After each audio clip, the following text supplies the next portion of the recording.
हं हनुमते नमः। जय श्री राम, जय जय हनुमान।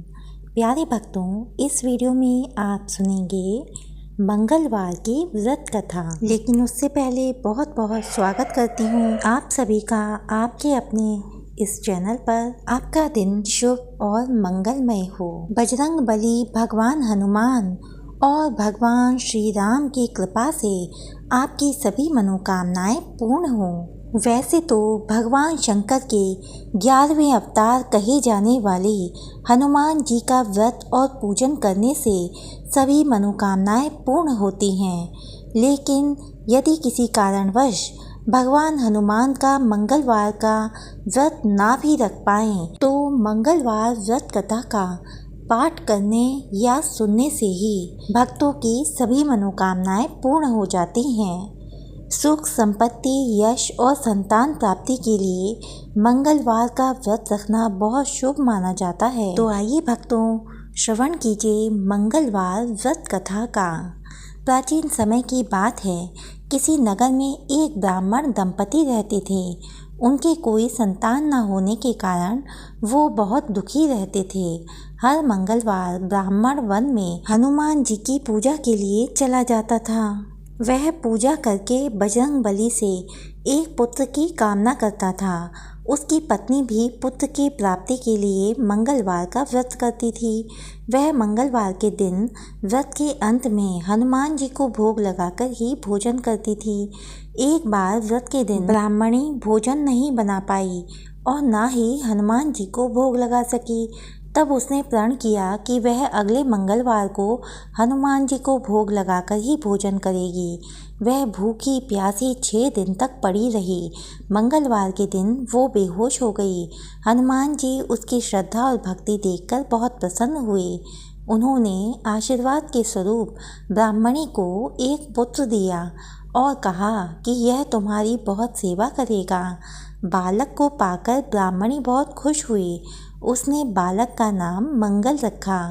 कुछ समय के बाद जब ब्राह्मण घर पर आया तो बालक को देखकर पूछा कि वह कौन है। पत्नी बोली कि मंगलवार व्रत से प्रसन्न होकर हनुमान जी ने उसे यह बालक दिया है। ये सुनकर ब्राह्मण को अपनी पत्नी की बात पर विश्वास नहीं हुआ। एक दिन मौका पाकर ब्राह्मण ने बालक को कुएं में गिरा दिया। घर पर लौटने पर ब्राह्मणी ने पूछा कि मंगल कहाँ है। तभी पीछे से मंगल मुस्कुराकर आ गया। उसे वापस देखकर ब्राह्मण चौंक गया। अब उसी रात को बजरंग बली ने ब्राह्मण को सपने में दर्शन दिए और बताया कि ये पुत्र उन्होंने ही उसे दिया है। सच जानकर ब्राह्मण बहुत खुश हुआ, जिसके बाद से ये ब्राह्मण दंपति नियमित रूप से मंगलवार का व्रत रखने लगे। मंगलवार का व्रत रखने वाले मनुष्य पर हनुमान जी की अपार कृपा होती है। अब सुनिए भक्तों, मंगलवार की नंदा और सुनंदा की कथा। व्यास जी ने कहा, एक बार नैमिषारण्य तीर्थ में 80,000 मुनि एकत्र होकर पुराणों के ज्ञाता श्री सूत जी से पूछने लगे, हे महामुनि, आपने हमें अनेक पुराणों की कथाएं सुनाई हैं। अब कृपा करके हमें ऐसा व्रत तथा कथाएं बताएं जिसके करने से संतान की प्राप्ति हो तथा मनुष्यों को रोग, शोक, अग्नि, सर्व दुख आदि का भय दूर हो, क्योंकि कलयुग में सभी जीवों की आयु बहुत कम है। फिर इस पर उन्हें रोग, चिंता के कष्ट लगे रहेंगे तो फिर वह श्री हरि के चरणों में अपना ध्यान कैसे लगा सकेंगे। श्री सूत जी बोले, हे मुनियों, आपने लोक कल्याण के लिए बहुत ही उत्तम बात पूछी है। एक बार युधिष्ठिर ने भगवान श्री कृष्ण से लोक कल्याण के लिए ही यही प्रश्न किया था। भगवान श्री कृष्ण और युधिष्ठिर का संवाद तुम्हारे सामने कहता हूँ, ध्यान देकर सुनो। एक समय पांडवों की सभा में श्री कृष्ण जी बैठे हुए थे। तब युधिष्ठिर ने भगवान श्री कृष्ण से प्रश्न किया, हे प्रभु नंद नंद गोविंद, आपने मेरे लिए अनेकों कथाएं सुनाई हैं। आज आप कृपा करके ऐसा व्रत या कथाएं सुनाएं जिसके करने से मनुष्य को रोग, चिंता का भय समाप्त हो और उसको पुत्र की प्राप्ति हो। इसलिए पुत्रदायक व्रत बतलाएं। श्री कृष्ण भगवान बोले, हे राजन, मैं एक प्राचीन इतिहास सुनाता हूँ, आप उसे ध्यानपूर्वक सुनो। कुंडलपुर नामक एक नगर था। उसमें नंदा नामक एक ब्राह्मण रहता था। भगवान की कृपा से उसके पास सब कुछ था, फिर भी वह दुखी रहता था। इसका कारण यह था कि ब्राह्मण की स्त्री सुनंदा के कोई संतान न थी। सुनंदा पतिव्रता थी, भक्तिपूर्वक श्री हनुमान जी की आराधना करती थी। मंगलवार के दिन व्रत करके अंत में भोजन बनाकर हनुमान जी का भोग लगाने के बाद स्वयं भोजन करती थी। एक बार मंगलवार के दिन ब्राह्मणी गृह कार्य की अधिकता के कारण हनुमान जी को भोग न लगा सकी, तो इस पर उसे बहुत दुख हुआ। उसने कुछ भी नहीं खाया और अपने मन में प्रण किया कि अब तो अगले मंगलवार को ही हनुमान जी का भोग लगाकर अन्न जल ग्रहण करूंगी। ब्राह्मणी सुनंदा प्रतिदिन भोजन बनाती, श्रद्धापूर्वक पति को खिलाती, परंतु स्वयं भोजन नहीं करती और मन ही मन श्री हनुमान जी की आराधना करती थी। इसी प्रकार 6 दिन भूखी प्यासी निराहार रही। अगले मंगलवार को ब्राह्मणी सुनंदा प्रातःकाल ही बेहोश होकर गिर पड़ी। ब्राह्मणी सुनंदा की इस असीम भक्ति के प्रभाव से श्री हनुमान जी बहुत प्रसन्न हुए और प्रकट होकर बोले, सुनंदा, मैं तेरी भक्ति से बहुत प्रसन्न हूँ, तू उठ और वर मांग। सुनंदा अपने आराध्य देव श्री हनुमान जी को देखकर आनंद की अधिकता से भाव विह्वल हो उठी। श्री हनुमान जी के चरणों में गिरकर बोली, हे प्रभु, मेरे कोई संतान नहीं है, कृपा करके मुझे संतान प्राप्ति का आशीर्वाद दें, आपकी अति कृपा होगी। श्री महावीर जी बोले, तेरी इच्छा पूर्ण होगी, तेरी एक कन्या पैदा होगी, उसके अष्टांग प्रतिदिन सोना दिया करेंगे। इस प्रकार कहकर श्री महावीर जी अंतर्ध्यान हो गए। ब्राह्मणी सुनंदा बहुत हर्षित हुई और सभी समाचार अपने पति से कहा।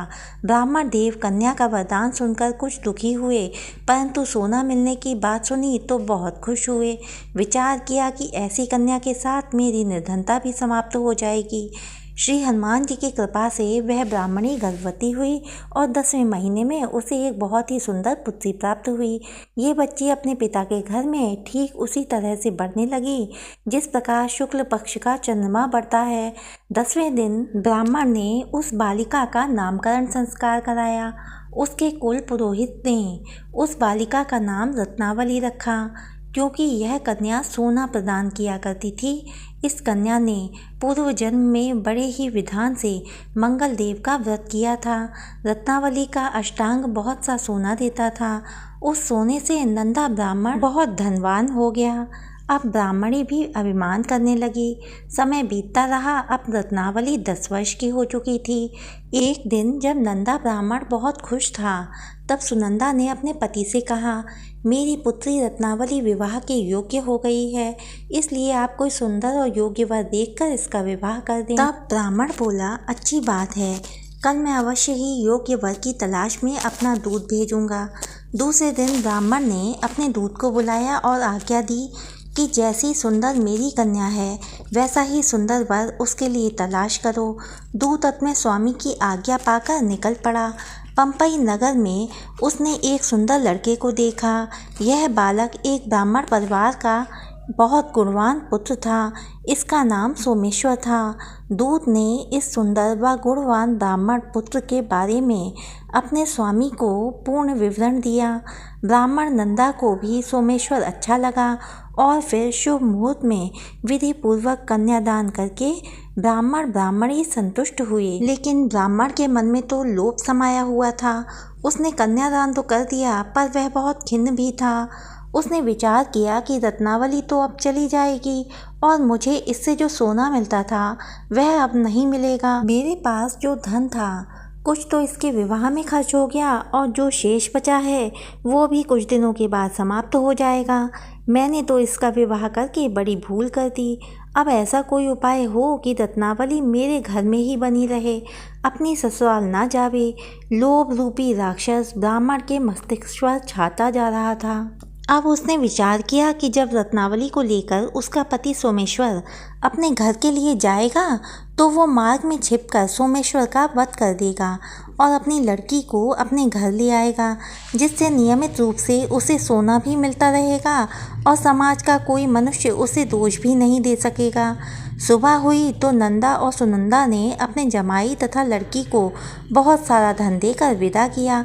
सोमेश्वर अपनी पत्नी रत्नावली को लेकर ससुराल से अपने घर की तरफ चल दिया। अब ब्राह्मण ने अपने दूत को मार्ग में अपने जमाई का वध करने के लिए भेज दिया था, ताकि रत्नावली से प्राप्त होने वाला सोना हमेशा ही उसे मिलता रहे और वो कभी भी निर्धन ना हो। ब्राह्मण के दूत ने अपने स्वामी की आज्ञा का पालन करते हुए उसके जमाई सोमेश्वर का मार्ग में ही वध कर दिया।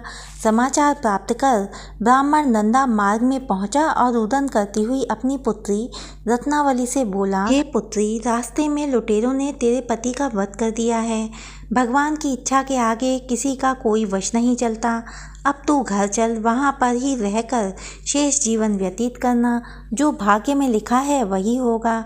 अपने पति की अकाल मृत्यु से रत्नावली बहुत दुखी हुई। करुण क्रंदन व रुदन करते हुए अपने पिता से बोली, हे पिताजी, इस संसार में जिस स्त्री का पति नहीं है उसका जीना व्यर्थ है। मैं अपने पति के साथ ही अपने शरीर को जला दूंगी और सती होकर अपने इस जन्म को, माता पिता के नाम को तथा सास ससुर के यश को सार्थक करूंगी। ब्राह्मण नंदा और अपनी पुत्री रत्नावली के वचनों को सुनकर बहुत दुखी हुआ। विचार करने लगा, मैंने व्यर्थ में ही जमाई वध का पाप अपने सिर पर ले लिया। रत्नावली तो उसके पीछे अपने प्राण तक देने को तैयार है। मेरा तो दोनों तरफ से मरण हो गया। धन तो अब मिलेगा नहीं, जमाई वध के पाप के फलस्वरूप यम यातना भी भुगतनी पड़ेगी। ये सोचकर वह बहुत खिन्न हुआ। सोमेश्वर की चिता बनाई गई। रत्नावली सती होने की इच्छा से अपने पति का सिर अपनी गोद में रखकर चिता में बैठ गई। जैसे ही सोमेश्वर की चिता को अग्नि लगाई, वैसे ही प्रसन्न होकर मंगल देव वहां प्रकट हुए और बोले, हे रत्नावली, मैं तेरी पति भक्ति से बहुत प्रसन्न हूँ, तू वर मांग। रत्नावली ने अपने पति का जीवन दान मांगा। तब मंगल देव बोले, रत्नावली, तेरा पति अजर अमर है, यह महाविद्वान भी होगा और इसके अतिरिक्त तेरी जो इच्छा हो वर मांग। तब रत्नावली बोली, हे ग्रहों के स्वामी, यदि आप मुझ पर प्रसन्न हैं तो मुझे ये वरदान दीजिए कि जो भी मनुष्य मंगलवार के दिन सुबह सुबह लाल पुष्प लाल चंदन से पूजा करके आपका स्मरण करे, उसको रोग व्याधि ना हो, अपने जनों का कभी वियोग ना हो, सर्प अग्नि और शत्रुओं का भय ना रहे, और जो स्त्री मंगलवार का व्रत करे वह कभी विधवा ना हो। मंगल देव तथास्तु कहकर अंतर्ध्यान हो गए। सोमेश्वर मंगल देव की कृपा से जीवित हो उठा। रत्नावली अपने पति को पुनः प्राप्त करके बहुत खुश हुई और मंगल देव का व्रत प्रत्येक मंगलवार को करके व्रतराज और मंगल देव की कृपा से इस लोक में सुख ऐश्वर्य को भोगते हुए अंत में अपने पति के साथ स्वर्ग लोक को गई। हे बजरंगबली हनुमान जी, हे मंगल देव, मेरी आपसे यही प्रार्थना है कि आपकी ये कथा जो जो मनुष्य कहे और जो जो मनुष्य सुने उसकी सभी मनोकामनाएं पूर्ण हो। प्यारे भक्तों, वीडियो में अंत तक बने रहने के लिए आपका बहुत बहुत धन्यवाद। इससे आगे की कथाएं सुनने के लिए हमारे चैनल को सब्सक्राइब कीजिए, वीडियो को लाइक कीजिए, कमेंट में जय श्री राम जरूर लिखें और मिलती हूँ मैं आपसे अगली वीडियो में। तब तक के लिए जय श्री राम, जय जय हनुमान, जय मंगल देव।